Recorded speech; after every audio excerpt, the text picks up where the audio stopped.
Midde in die harwar van die lewe is daar 'n stille krag wat wag dat jy dit gebruik. Dis tyd vir vroue met waagmoed. Kuier saam met my, Marina Meiburg, uit God se woord. Hallo, kosbare vriendin. Welkom by episode 103 van Vroue met Waagmoed. Ek het verlede week so 'n bietjie Jakobus bestudeer en ek wil graag saam met jou kuier vanuit Jakobus 3. Kom ons wees nou maar eerlik. Die lewe is baie keer soos 'n tornado wat allerlei verantwoordelikhede elders gaan optel en dit woeps op ons skoot kom neergooi. En dan waai dit weer ons tyd, vrede en vreugde weg, om baie keer meer en meer chaos agter te laat. Soms voel dit of ons net probeer kop bo water hou. Ons huwelik, die kinders, die werk, 'n eindelose to-do-list en die gedruis van die lewe waarin ons sukkel om te navigeer. Klink dit vir jou bekend? Wel, te midde van hierdie gewoel, wag daar 'n stille krag op jou en my om gebruik te word. Jakobus 3 vers 13 tot 18 herinner ons dat daar 'n ander manier is, 'n beter manier. Ek gaan nie die hele gedeelte lees nie, maar asseblief gaan lees dit gerus. Dit gaan daaroor om God se wysheid te benut. 'n Wysheid wat van bo afkom. Jy weet, Jakobus vra in vers 13, wees wys en verstandig onder julle, asof dit vir hom half 'n krisis is. En dan sê hy, laat hom uit sy goeie lewenswandel sy werke in sagmoedige wysheid toon.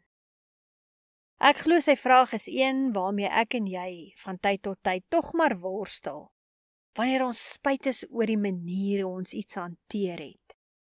Woorde wat ons in 'n vlaag van emosies gesê het, wat maar eerder moes gebly het, of wanneer ons onsself swak gedra en 'n slegte voorbeeld vir ons kinders stel. Dan laat voel die einde van die vers, laat hom uit sy goeie lewenswandel sy werke in sagmoedige wysheid toon. Ons is 'n groot teleurstelling en mislukking voel. Ons wil wys wees en ons wil goeie besluite maak. Maar hoe doen ons dit? Midde in die resies van die lewe. En dan lees ons nog verder in Jakobus 2 vers 18. Jy het die geloof en ek die werke. Toon my jou geloof uit jou werke en ek sal jou uit my werke my geloof toon. Nou hierdie vers maak die hoogspringlat baie hoog. En dit voel net asof ons glad nie eers op die mat gaan beland nie. Nou wat nog van oor die lat kom? Ons het gedink, ons kan net glo, maar nou gaan dit oor ons leefstyl as die bewys van ons geloof. Ontspan vriendin, dis nie so ingewikkeld nie. Jakobus 3 vers 17 teken vir ons 'n baie duidelike prentjie van hoe God se wysheid lyk.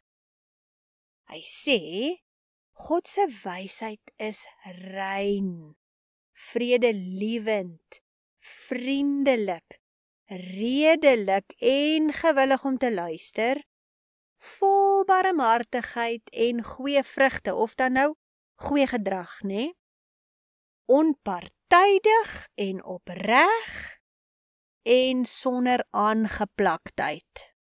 Soms so in my eie woorde het ek dit nou vir jou eenvoudiger gestel.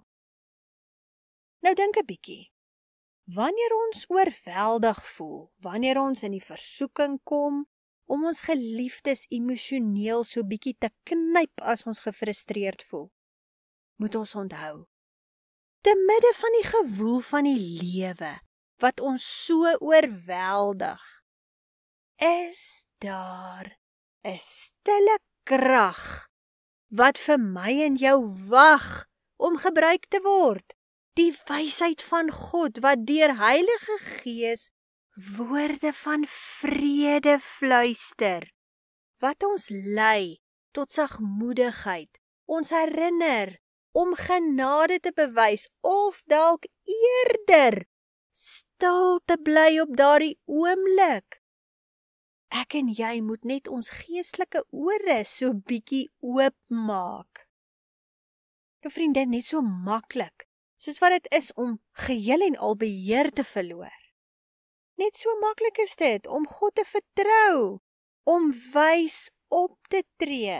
Dis 'n keuse. Ons het nie nodig om alles te verloor nie. Ons kan kies om God te vertrou. God weet wat hy doen.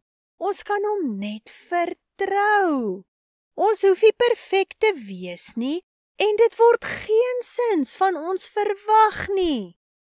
Moenie die lat vir jouself so hoog stel, dat jy nie op die springmat kan beland nie.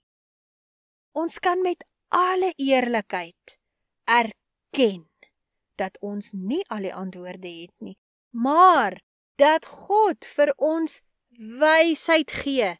Jakobus 1:5 sê, dat as iemand wysheid kortkom, laat hom dit van God bid, wat aan almal eenvoudig gee sonder om te verwyd, en dit sal aan hom gegee word. As jy wysheid kortkom, vra dit van God, en dit sal vir jou gegee word. Dis 'n belofte. Nou weet jy wat, ons emosies, of eerder, die vrye teels wat ons aan ons emosies gee, is eintlik die ding wat veroorsaak dat ek en jy nie op die springmat beland nie, of dat die springlat vir ons te hoog word. Dit is soos 'n wilde perd sonder 'n stang in sy bek, absoluut onbeheerst. Ons moet net ons emosies ondergeskik stel aan God, en wysheid van hom vra, soos die woord sê, sodat sy wysheid deur ons kan vloei deur die inwerking van Heilige Gees. Dan word ek en jy net 'n vryvloeiende kanaal. Vriendin, ons kan kies om in wysheid te wandel. 1 tree op 'n slag. Ons kan kies om vroue te wees wat God se hart reflekteer, selfs binne in hierdie chaotiese wêreld waarin ons onsself bevind. Hoe meer ons God toelaat om sy wysheid deur ons te laat werk, om 'n vryvloeiende kanaal te wees, hoe makliker gaan dit word. As ons tekort skiet, vra dit van hom, en hy sal dit vir jou gee. So, kom ons wees so 'n bietjie meer genadig met onsself, maar definitief ook met ander, nê? Kom ons onthou dat ons nie alleen is nie, maar dat ons almal hardloop in dieselfde span. As jy moeg word, erken dit en neem 'n blaaskans in God se teenwoordigheid. Vriendin, laat hy jou verfris en vir jou nuwe krag gee deur sy woord. Sit by sy voete, laat hy jou herstel, laat hy vir jou wysheid gee. Luister na die stem van Heilige Gees. Dit is waarmee ek jou vandag wil bemoedig. Maar kom ons bid saam. Vader, dankie vir u wysheid, 'n geskenk wat u vrylik aan ons almal gee. Ek vra dat u ons sal help om die stem van u Gees duidelik te onderskei van die stem van ons emosies.